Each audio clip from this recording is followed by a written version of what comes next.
Bear with.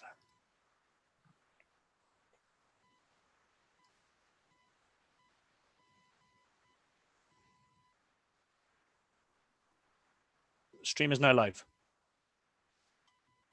Good afternoon, everyone, and welcome to the Hustings event for the 2020 USI Annual Congress. I'm your host for the next few minutes, Richard Hammond, on behalf of the USI Elections Subcommittee. The order for the next little while is to go through questions that have been pre-submitted with the various candidates for the respective positions.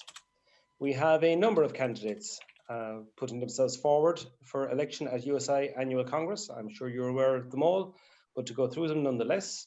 For Vice President for Equality and Citizenship, we have Marie Lyons. For Vice President for Campaigns, we've got Aidan Donnelly and Craig McHugh. For Vice President for Welfare, we've got Claire Ostick and Rory Viner. For Vice President for Academic Affairs, we've Kevin McStravick and Fergal Toomey. For Vice President for the Border, Midlands and Western region, we have Gary Tobin. For Vice President for the Southern region, we have Ciara Keeley. For Vice President for the Dublin region, we have Megan O'Neill and Dean Murphy. For Lasúchtar Don Gaeilge, Vice President for the Irish language, we have Cliona Ní Dubhaig. For Vice President for Postgraduate Affairs, we have Adam Clark. And for President, we have Lorna Fitzpatrick. I will be going through them in their individual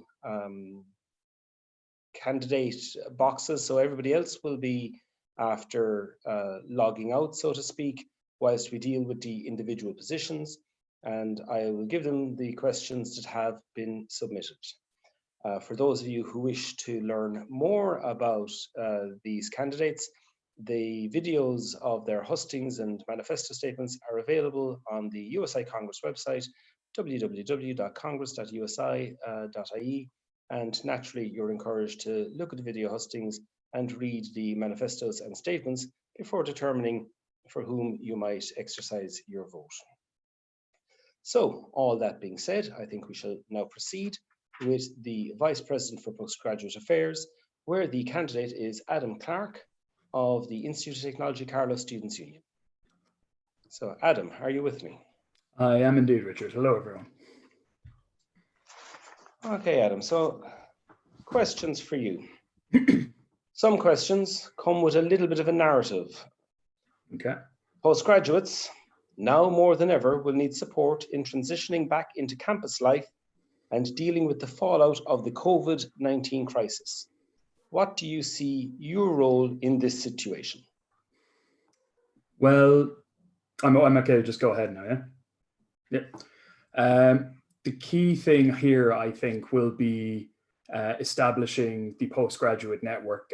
There's already existing postgraduate officers everywhere on a lot of campuses. Where there aren't officers, there are presidents filling in the roles. So where I see myself coming in there is basically to establish and build upon existing postgraduate networks within campuses, excuse me, and then to meet up with them regularly by phone, by email, ensure that the president's postgraduate officers are communicating with the incoming students effectively and making sure that they're settling in after the COVID outbreak. So, okay, thank you, and thank you for staying within our 1 minute of allotted time. Yep. Second question. Postgraduate students have been affected massively with the global pandemic. Many postgraduates have not been able to complete their laboratory work and submit their theses. How do you plan on supporting postgraduates looking for extensions and seeking alternative funding methods? It's a difficult question, I'm not going to lie, mostly because a lot of different campuses have their own ways of approaching it with issues like this. I take faith that all these campuses ultimately have the students' interests at heart, but that comes back to communicating with presidents, postgraduate officers, learning what the situation is in each campus, offering the support where it's needed, be it a quick visit to boost morale and speak with students going through any of these issues, and if needs be, where there's particularly heavy issues on a campus with postgraduate students, going down, organizing a campaign and leading it to ensure that students aren't being left behind now more than ever. Thank you. Your final question, Adam. What do you plan on doing to engage postgraduate students more in the work undertaken by the Union of Students in Ireland? That's an interesting one, in that I think the call we're taking on now is a fairly good example, in that one of the main points in my manifesto is increased online accessibility. I come from a very digital background, and speaking from my own experience as a postgraduate student, having the time to travel to events and all the rest of it is difficult. So my big push on that end would be to establish USI more on the digital end of things. And I think current circumstances being now what they are, it's a sign that there is good initiative there already. So to expand upon that, and ultimately just make a lot of campaigns and events and everything we do for postgraduate students more accessible at the digital level, which I think will help. Okay, thank you very much, Adam. That concludes your 3 questions. And so, folks, that has been Adam Clark, your candidate for Vice President for Postgraduate Affairs from the Institute of Technology, Carlos Students Union. Thank you, Adam. Cheers. We'll now move on to the Lasúchtar don Gaeilge, the Vice President for the Irish Language, where your candidate is Cliona Ní Dúfig, the Lasúchtar don Gaeilge of the USI Executive Team. Good afternoon, candidate. Good. Now, I'm going to find some questions for you. So it would appear that my numbering system has not been working for me, so apologies for delaying. If I were... Okay. Can you give some further detail regarding your plans to work with #GaeilgeForAll campaign? Yeah, so just a bit of background on the Gaeilge for All campaign. That was to introduce an overall comprehensive policy on Irish in the education system. And I've been part of that committee this year and in deciding on what best way to lobby the Department of Education and to lobby the government to provide this policy. In the history of the state, there has never been an overall policy for Irish in the education system. And I think it's really important because, as we know, the system as it stands is failing us. You know, there's people all across the country that are learning Irish for 14 years and can't speak a sentence. There's, you know, a serious problem with exemptions. There's 40,000 students across the country are exempt from learning Irish, either because they have a learning difficulty or because they may have moved from another country. And I think that we should be making Irish in the education system more accessible for those, and instead of telling students that they can't or shouldn't learn Irish, that we include them in the learning process.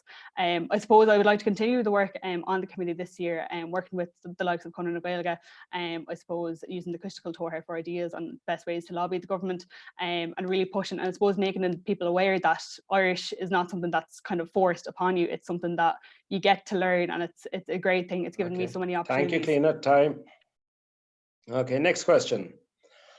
How will you address the long-standing discrimination and equality of the Irish language in universities and colleges on an academic level in Northern Ireland?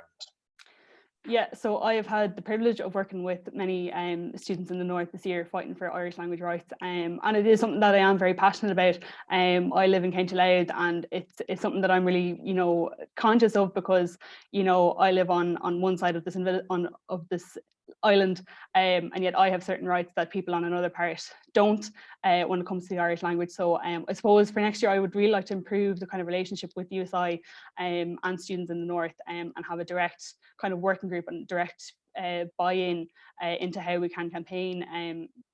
And like that, it's something that has been going on for years. There are students that have started this campaign, especially with bilingual signage in the North on campuses. There's people that have started in first year that are now leaving college, and there still hasn't been any resolution to that. So I suppose it's continuing communication between USI and the Cumann Gaeilge, the SUs in those colleges and universities, where Irish language rights aren't being recognised, and just, I suppose, working together on finding a resolution and getting Irish language rights recognised for students in the North. Okay, thank you. Your final question. How do you believe you could best support smaller member organisations who do not have the resources of and Ifiguk or any other Irish resources? Yeah, so that was something I was very conscious coming into the role this year. And one thing I did was set up a Seachtain na Gaeilge roadshow to give those colleges, smaller colleges that don't have the resources, the chance to run an event, Os Gaeilge, for a whole day.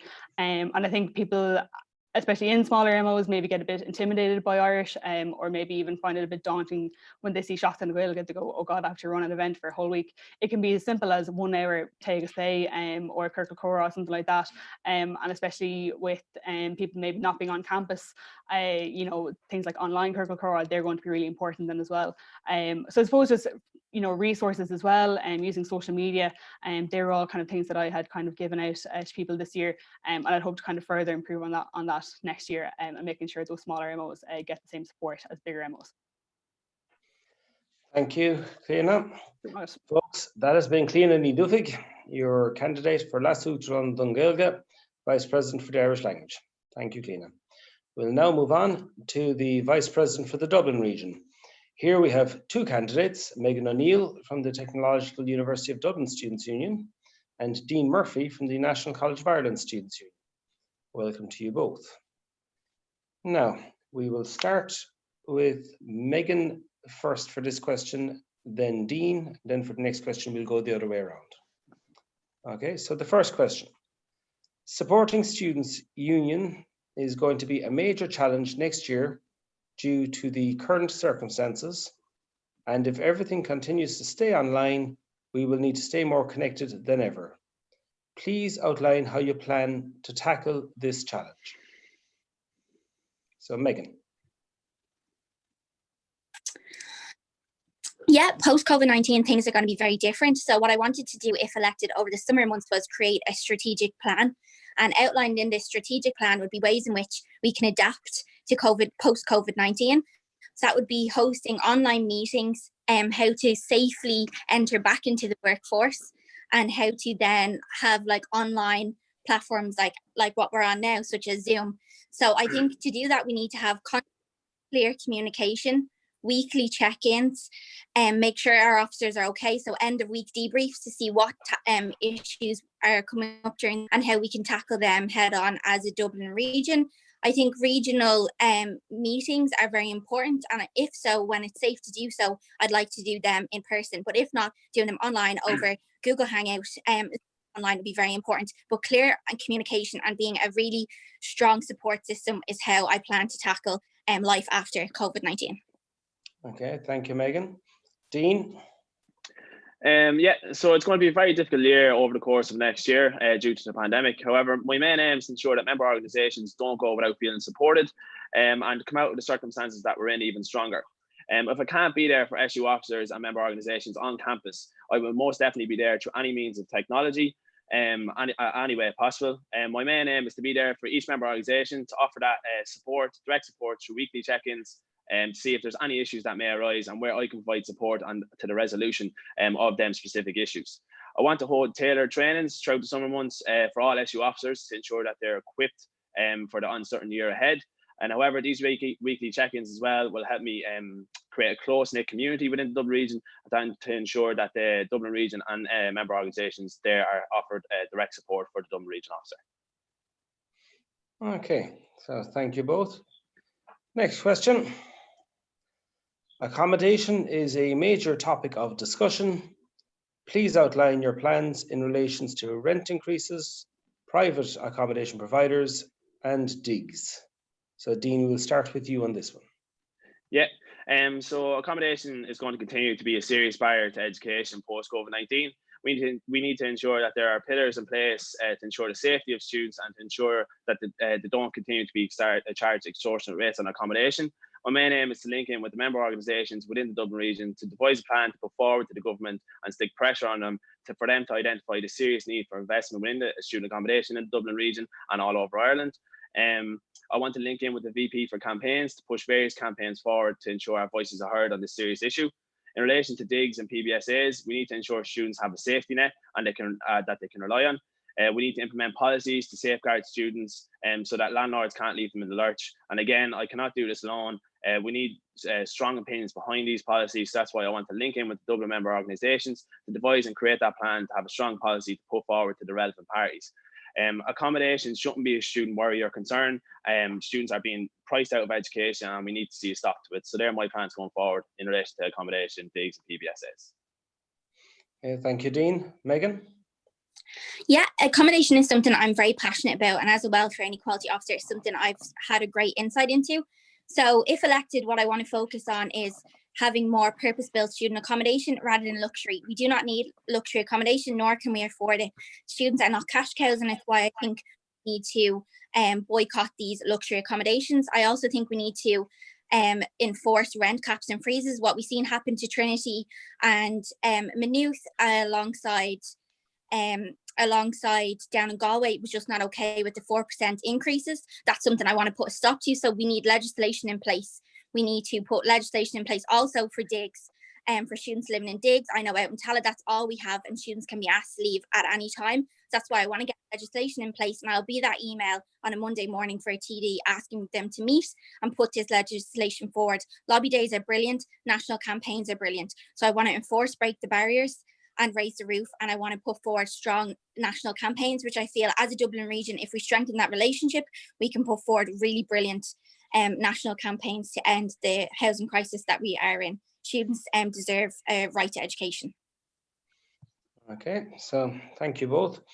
That's it for questions for the Vice President for the Dublin region.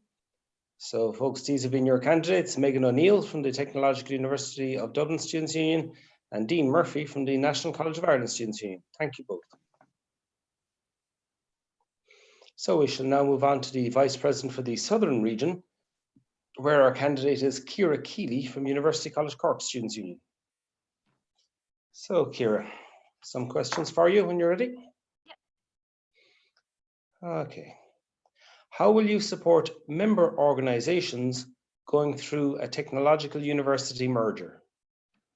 Okay, so for the institutions that are going through the technological university merger, I think the first thing that's absolute key is for me to sit down with the relevant teams and also to get those teams talking to each other so they know where they all stand and what they all want to achieve from those mergers. And then second of all, I think it's really what I've heard over the year from those institutions is that how hard it's been for them to get a place at the table talking about these discussions with management in the institutions. So I think I'd love to be able to work hard with the unions and with the management of the institutions for those student union officers to have a seat at the table. So I think supporting them throughout that process is going to be absolutely essential in the coming year.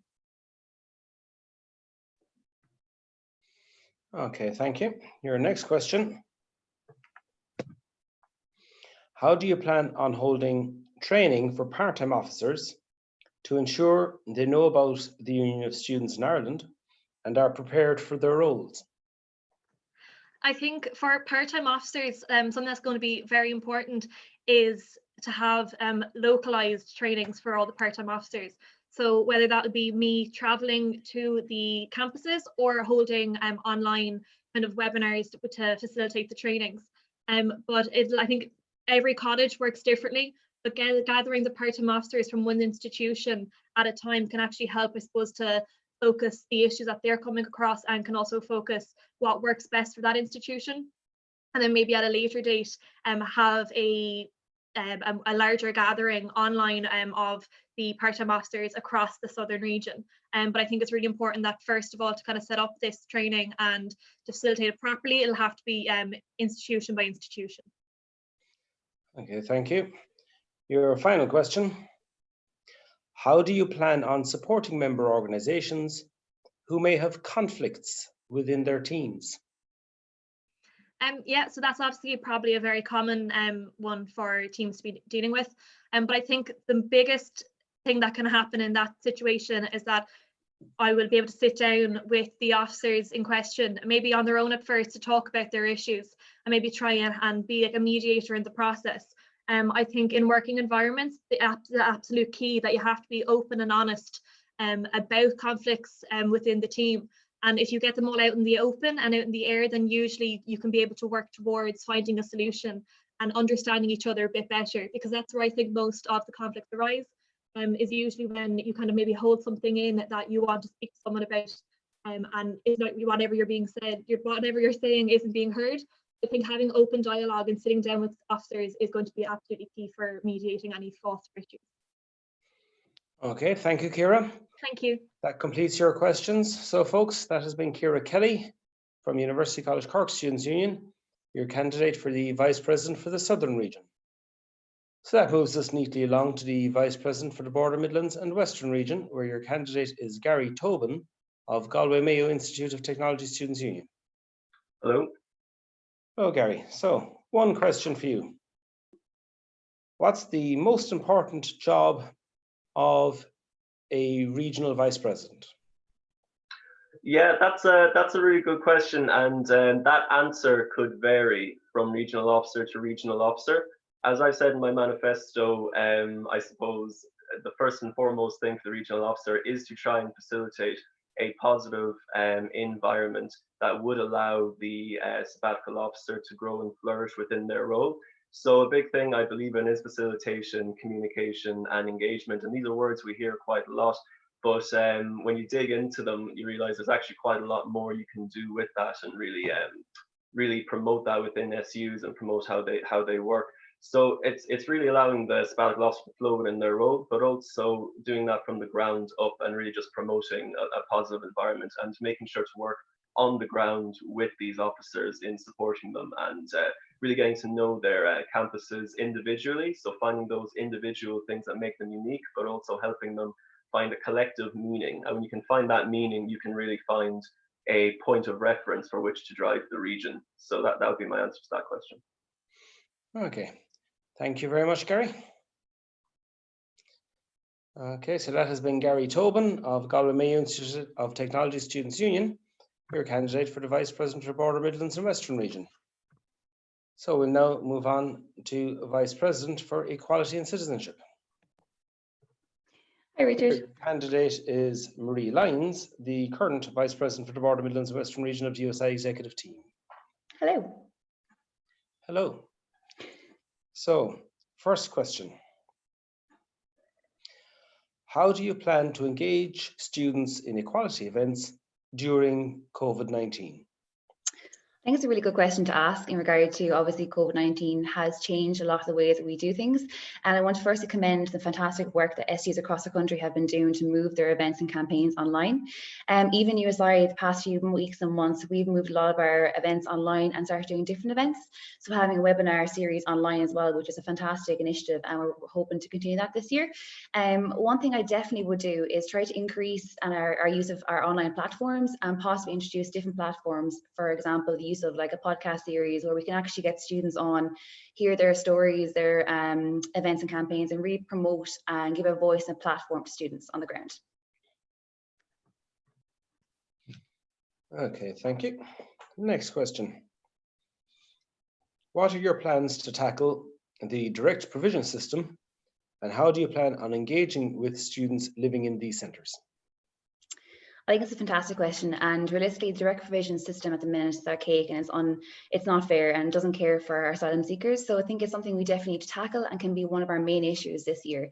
The first thing I would do is definitely speak to students who are involved in the university sanctuary schemes and the institute sanctuary schemes and have a discussion with them and see what their thoughts are and move forward. And definitely then involve students' unions and students on the ground who are supporting and lobbying for a change of this archaic system to get students involved with this and have a national campaign on do it and like really focus on it. There's so many things we can use and so many external organizations which we can link into. I think we definitely need to broaden out who we can link in with and the organizations and move forward in that as a joint up movement. Thank you. And your final question. What new things would you like to bring to the role of Vice President for Equality and Citizenship? It's a fantastic question. Thank you so much. Obviously, this year I've been a Vice President for the Border, Midlands and Western Region, and being a regional, I was on the ground listening to students' issues and tackling those head on. One thing I want to do is increase communication and increase giving students a voice and a platform. It's one of the things I ran on last year is increasing communication and increasing a presence. So what I want to do is continue to be a presence on the ground on campuses, listening to students, hearing their thoughts and supporting their campaigns and events, but also increasing communication. So by having different events, online events, campaigns, and the introduction of the podcast will definitely increase what we focus and what we concentrate on. So I think it's something we can definitely look forward on. And I really want to work on different areas. A passion of mine has been around disability, so I really want to work on that this year if elected. Okay, thank you, Marie. Those have been your 3 questions. So folks, that has been Marie Lyons, the current Vice President for the Border Midlands Western region of the USI Executive Team, who's your candidate for the position of Vice President for Equality and Citizenship. So that moves us on to Vice President for Campaigns, where your candidates are Aidan Donnelly of Trinity College Dublin Students' Union and Craig McHugh, Vice President for the Dublin Region USI Executive Team.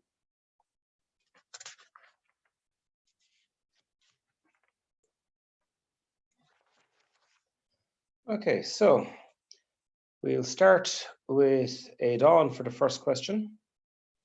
Can you give examples of campaigning you have organised in the past and what you learned from it? Okay, so in my time in Trinity, I was involved in the Take Back Trinity movement, and I was I helped do on the ground organising with that campaign. I've been involved in the occupations as part of the Raise the Roof and Take Back the City movements. And what I've learned from those is that at the end of the day, campaigning and rhetoric is very important, but you need to make sure that behind every campaign have the will to make sure you enforce your demands and make sure that you're listened to. So yeah. Okay, thank you. Craig, same question. Yeah, thanks so much for the question. Yeah, so I suppose I've been kind of doing this stuff for quite a while. When I was in the second level students' union, we were organising for Leaving Cert reform and whatnot. But I suppose in my time in DCUSU, I played a role in organising the demonstrations for Shino and Shakedown. And then later on, I suppose, on Fund the Future. But I think one of the most exciting ones really was leading up to the Raise the Roof March, where we tried to get hundreds of students from DCU out on the streets to protest getting housing action and housing policy change. And then obviously my time this year as a VP. But I think the thing that I've learned is you have to bring people along with you. You really have to speak to people in language that they understand and to actually democratise your movements. And I think that's why I'm talking about a ladder of participation, because there's some people that perhaps have the time and resources to be able to participate perhaps fully, and those other people perhaps can't. So we have to make sure that we respect all of that, but also bring them into the fold instead of actually excluding them to some extent, I suppose. Okay, thank you. For your next question, Craig, you'll go first and then Aidan.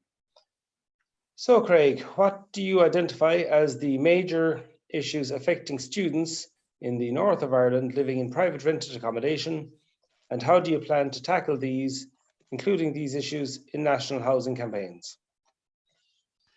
Yeah, absolutely. So I think across this island, there's a housing crisis, and that really needs to be sorted out. Rents are way too high, and the deficit of rights that exists across the country is absolutely ridiculous. But specifically to the north, I think it's really time that USI and NUS USI and we can really step up how we're campaigning on this issue. So the things that I'll be looking at doing will be working with the kind of tenants groups that are there already. I think there's great groups there that are currently doing great activism on it. So I would be more than willing to try and enhance that kind of relationship and to advance that kind of direct action approach to them taking things. We are living in the middle of a pandemic, so I understand those kind of direct actions may be limited. So I think it's about listening to the students on the ground, listening to those tenants groups as well, and working with them to enhance that kind of movement and seeing what they think is the best actions to be taken, because I think they've really shown themselves to be solid leaders on this, but it's also about really pushing for change, whether that's to Stormont or to other legislative powers, because that's where we really need change to come from. So I suppose pretty much kind of following on from what we've done. Thank you, time. Yeah, sorry. Okay, Aidan, same question. Yeah, so I've actually I've been chatting with members of the student renters group in Belfast, and what they've been chatting to me about is that they're currently campaigning. Minute politicians in Stormont don't have it's not within Stormont's remit to enforce rent freezes or anything like that. But what they can do is, because that's in Westminster's remit, they're asking for is massive increases in support funds to cover student rent payments. Politicians still insist that landlords need to be paid at the minute.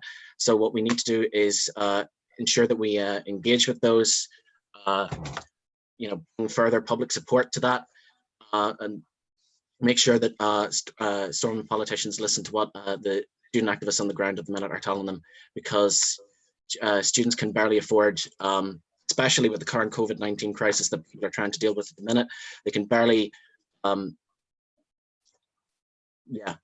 meet rents and stuff. So. Okay, thank you, Aidan. Aidan, you'll go first on the final question. How do you plan on having mass student movements in the current pandemic? I've actually chatted with a few activists myself on this, and from my experience, I remember actually that one of the most successful actions that we carried out when we were in Take Back Trinity was that we organized a kind of mass online sort of guerrilla sort of campaign, where we organized for everyone to go onto the college's Facebook pages and kind of mass downvote them. And that was probably the first action that we managed to carry out that really actually annoyed the powers that be in the college. So there definitely are still ways that we can engage with radical activism, both adheres to social distancing and also stuff that we can do online as well, can still maintain all of the punch and the power that on the boots activism, on the ground occupations and stuff always has. Thank you, Craig.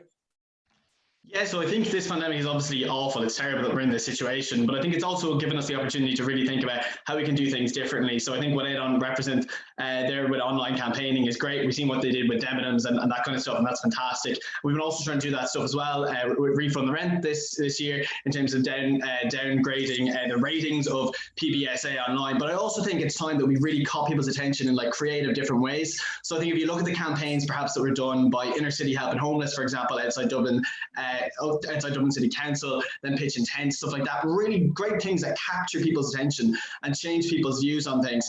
I think we can really blend things online and also on the ground. I think mass movement wise as well, that not everyone has to be in the same place for it to be mass. So we can have people standing in different positions around the place that are socially distancing and actually still drive that piece of change. I think it's really a great opportunity to be creative with what we're doing and really change and drive things up in a different direction. So they're the kind of things that I love them doing, but obviously all in consultation with the Campaign Strategy Committee as constitutionally bound. Okay, so thank you, Craig. Thank you, Aidan.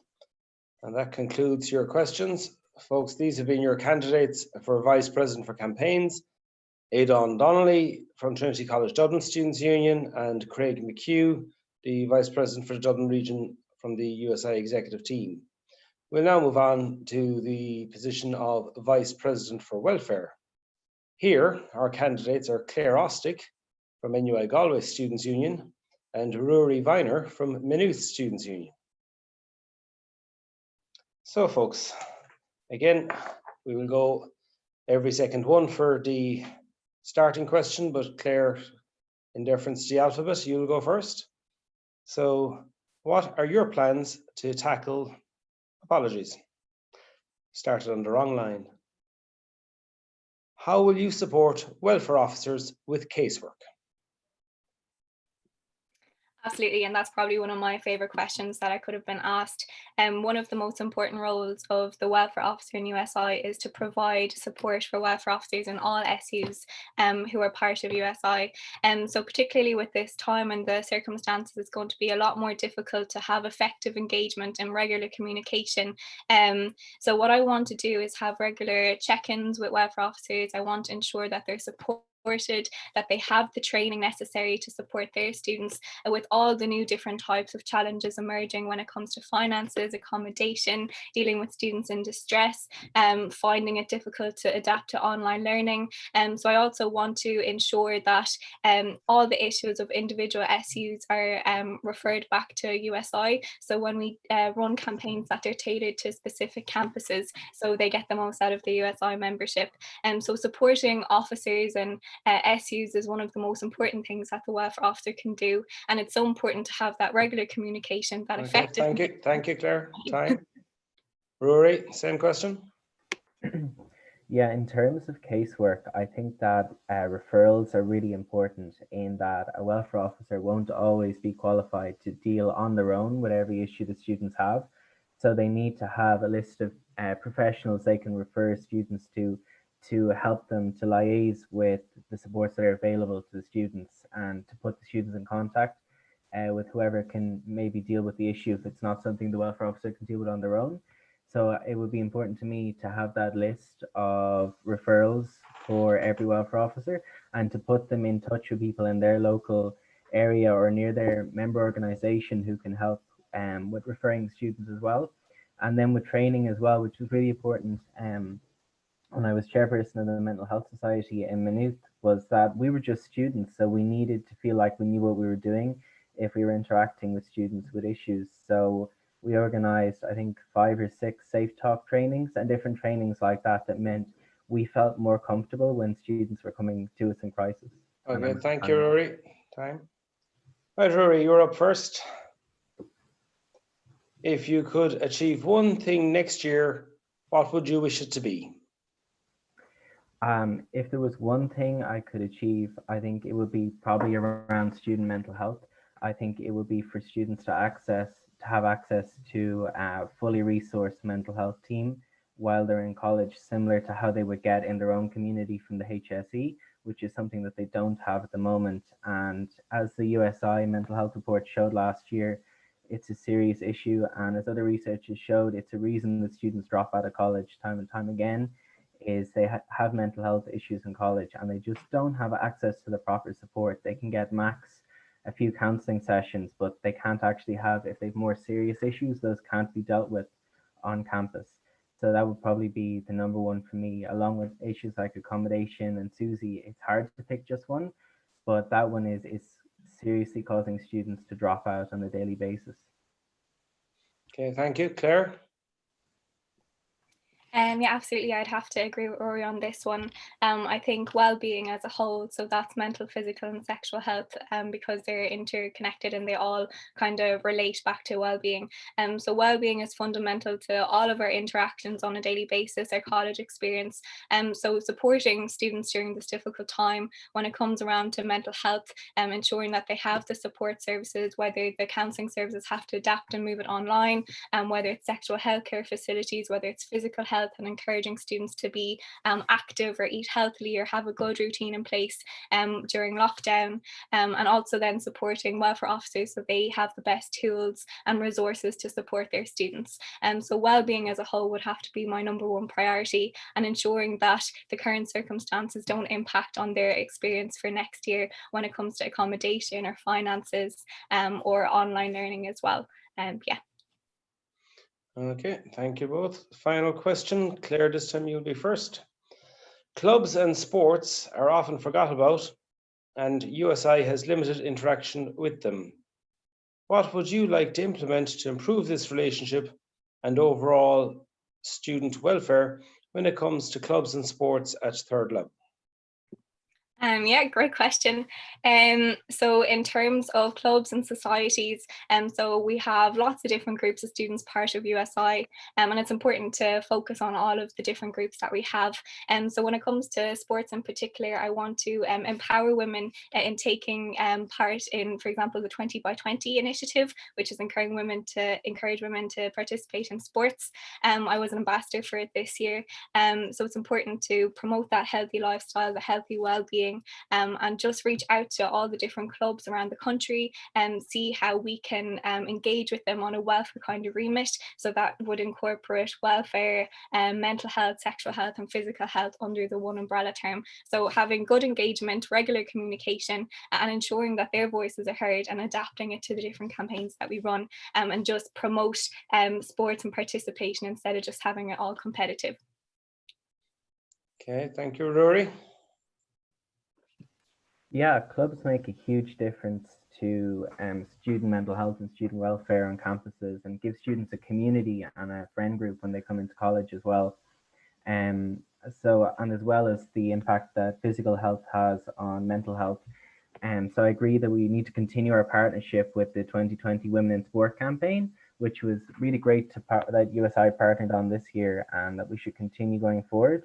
And also it would be great if I could make contact with some clubs captains around the country and see how they would feel about being involved in mental health campaigns, because I would like physical health to be a theme of the Recharge campaign next year, and the importance of that exercise, healthy eating, and physical health and well-being.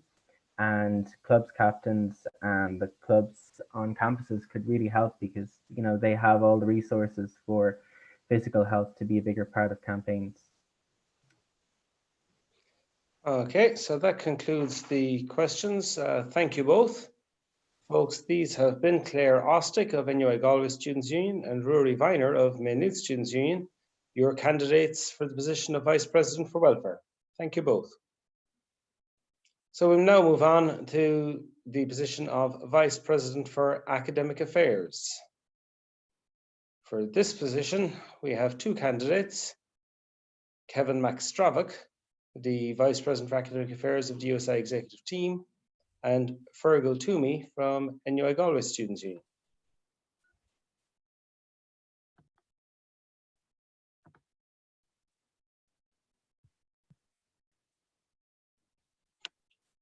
Do we have Fergal? Yeah, it says that I can't share the video because the host has stopped it. I'm not sure why that is. Okay. Hey, Yeah, we sorry. have you both. Okay. All right. So again, we'll be taking it every second go as to who goes first. So Kevin, we'll start with you for going first. What do you think USI's key priorities will be over the next year with the European Students' Union, and how will you ensure you put these forward effectively? Thanks for the question. Yeah, so already this year I've been engaged in the European Students' Union as the lead officer for USI's involvement in it. In terms of the key issues I see going forward, obviously COVID-19 has not just impacted on students in Ireland, it's had an impact across Europe. So there will be some pan-European issues that I think we need to address through our counterparts in the European Students' Union. But primarily, one of the key issues I see coming from there is around Erasmus mobilities. Obviously, COVID-19 is going to have an impact on students being able to undertake Erasmus mobility. So it's something that I want to look at European level. And also the current Erasmus programme is soon due to expire, and there is going to be a new funding stream coming forward. USI has already supported the Erasmus 500 campaign, the campaign for a baseline Erasmus grant, €100 per month. That's something I've already been lobbying on. I've been contacting all of the Irish MEPs on, and it's something that I will push forward to ensure that there's access to Erasmus for all students in Ireland. Okay, thank you, Kevin. Fergal? Yeah, I think that going forward that we should focus on exchanging the different experiences, both politically and in terms of community organization of people from the different constituent countries of the European Students' Union. I think that given the COVID-19 situation, that this is especially important given the comparison of the different reactions of the countries and their different approaches to managing the crisis and integrating the response with educational services. Okay, thank you. So this time, Fergal, you'll go first. Questions on defending the rights of Gaelgori have often been confined to advocating for campaigns on increased funding or the place of Gaeilge in civic life. As Vice President for Academic Affairs, how would you ensure that the rights of Gaelgori are protected through the university curriculum? So first and foremost, I think the crucial issue here is ensuring that everybody has free access to Irish lessons and to the opportunity to meet and speak Irish with other Irish speakers in tertiary education.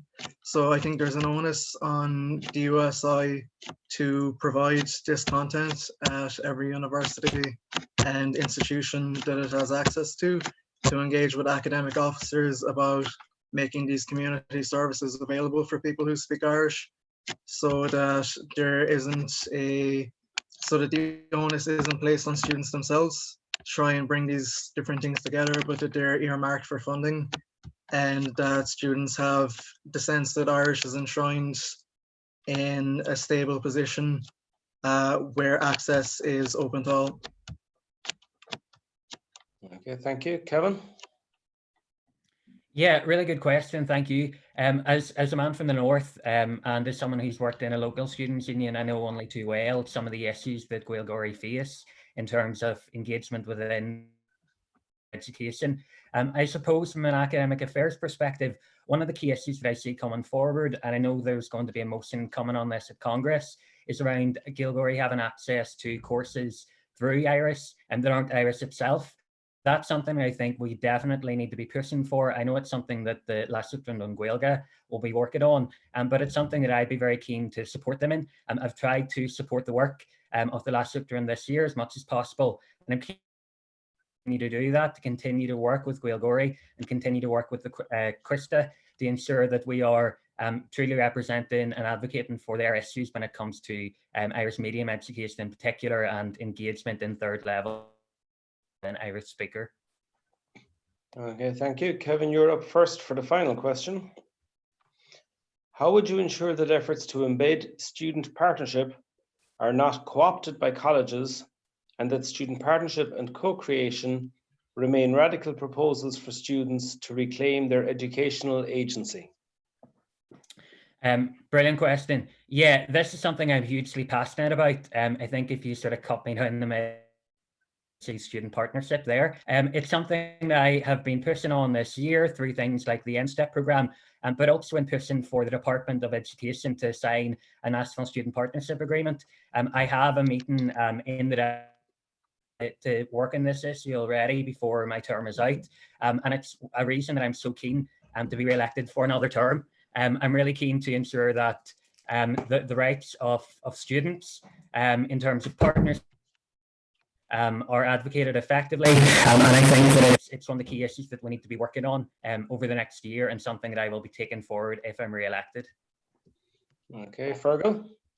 So part of my goal, if I get elected, is to basically break down different barriers, separating students from the workforce and from society at large, and to integrate college work and college life more closely with the community by focusing on problem-oriented research for students of all levels that is socially involved and progressive and confronts injustices in society.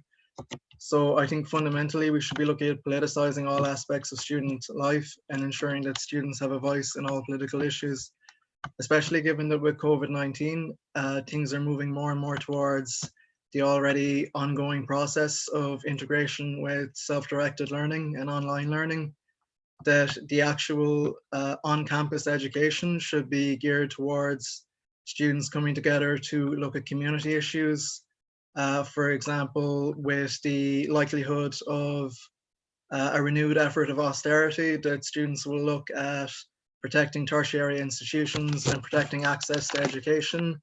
For example, food science students with things like food banks, Follow House, and also students should universities should end. Time, Fergal. Thank you, Fergal. Okay, folks. These have been your candidates for the position of Vice President for Academic Affairs: Kevin McStravick, Vice President for Academic Affairs, USI Executive Team, and Fergal Toomey, NUI Galway Students' Union. Thank you both. Okay, so last but not least, that brings us on to the position of President, in respect of which your candidate is Lorna Fitzpatrick, President of the USI Executive Team. So we have some questions for you, Lorna. Okay, thanks, Richard. What have you done in respect of levies so far, and would you campaign to remove them, as they are, in the questioner's opinion, a barrier to education when they aren't covered by SUSI? Yeah, that's a good question. I would have worked with member organisations this year who were experiencing difficulties with levies. I'm not sure if I can particularly name the member organisation here or not, but there was quite a lot of work going on there to ensure that the levy was fair and that it was truly representative of student voice, and that it didn't just automatically go through because the university management wanted it to go through. So I supported member organisations in their fights with their levies this year and trying to make sure that they were student focused. In terms of moving towards getting rid of levies, I think there's a big piece of work that USI needs to do, and there's a motion coming to Congress this year in relation to investigating levies and how much they are, what the situation is across the board, and what they're used for. So I think the first piece of work would be to actually undertake that investigation and understand what the situation is across the board, and then for USI to take a position as to whether they're in favour of levies or against, and whatever USI decides, of course, I will follow through on if I'm elected as president. Okay, thank you. Your next question. What will the USI executive team be doing to assist students that are living in direct provision? Yeah, so students who are living in direct provision, and anybody who's living in direct provision, is living in what is in no other way or sense of shape of the word apart from being an inhumane system. And USI is very clear in its position that we need to abolish the system of direct provision. But we also need to be supporting students who are currently living throughout the system. And I think USI has a big role to play in terms of pushing forward for legislative change to protect students, be that students who are through the Institute or University of Sanctuary programs, and to ensure we don't see any more students being faced with deportation orders, because it's an absolute disgrace. So there's a multiplicity, I suppose, in terms of our approach to this. We need to be fighting for support and legislative basis for the universities and Institute of Sanctuary programs, but we also need to be working with the other NGOs and organisations and activists on the ground who've been championing the issue of direct provision and trying to end the inhumane system. So there's multiple ways that we need to approach it, but they're just two. Okay, your next question. What practical steps will you take to ensure that the campaigns and initiatives of the executive team are visible to all of the students whom USI represents? Yeah, again, there's a multiplicity to this too, like in many areas of our work. But I think that the first area is around ensuring that we have campaigns groups on campuses so that students are actually feeding into our campaigns and feeding into the campaign strategy committee that will develop the strategies around them. So that's the first thing, where students directly feed into that. And the second piece is that ensuring that the campaigns that we run are visible and inclusive across all platforms. So be that in person or be that online. And again, we'll have to take the public health advice into consideration in terms of our campaigns moving forward. But I do think that there is ways to ensure that we are inclusive as possible. And we are already engaging in conversations with organisations who are working on online campaigning and so on at the moment, to make sure that our campaigns moving forward will be as strong as they possibly can be in light of COVID-19. Okay. Which brings us neatly on to the next question. How do you plan to engage and mobilize students within the current chaos? Yeah, I think current chaos is a fairly accurate term. The reality is that COVID is going to change the way in which we operate quite drastically in some areas. And I suppose we need to be prepared for that. The executive team, it's been referred to earlier on, have been running different events and so on online. And again, similarly to previous speakers, I want to commend the students' unions and the student groups who have moved campaigns online and activities online, because I think that has been absolutely central to creating and continuing that sense of community across our student population.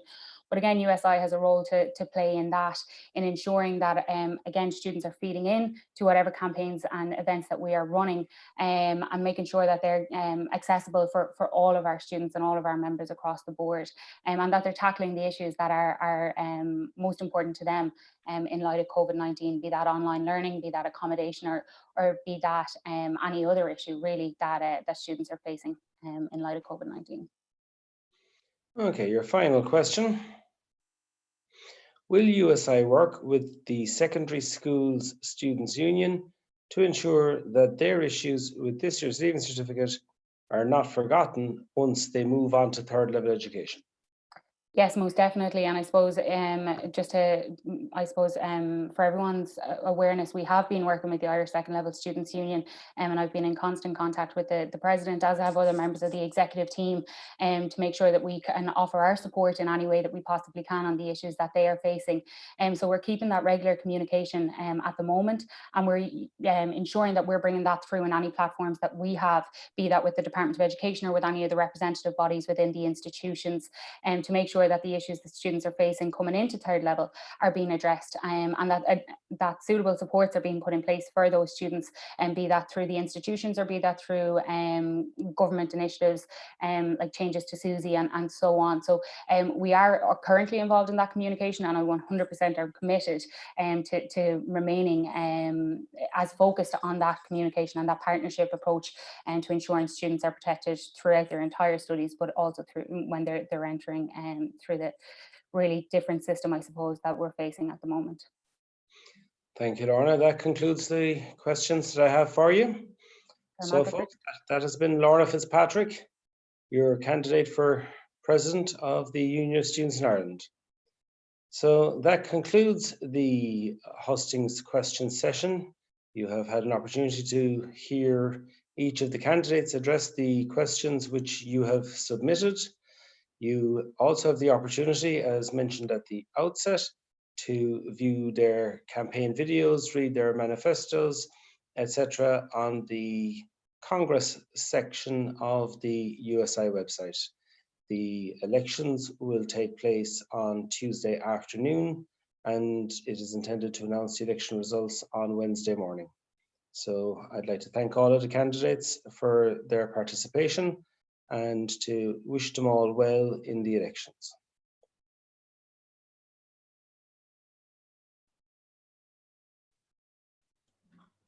Richard, the summation possibly? No, that went with the speeches.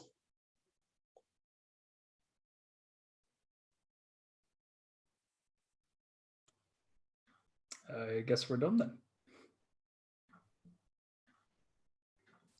Where's Ben when you need him? I think you can all show your videos now. Good, okay. Don't know if there's anybody still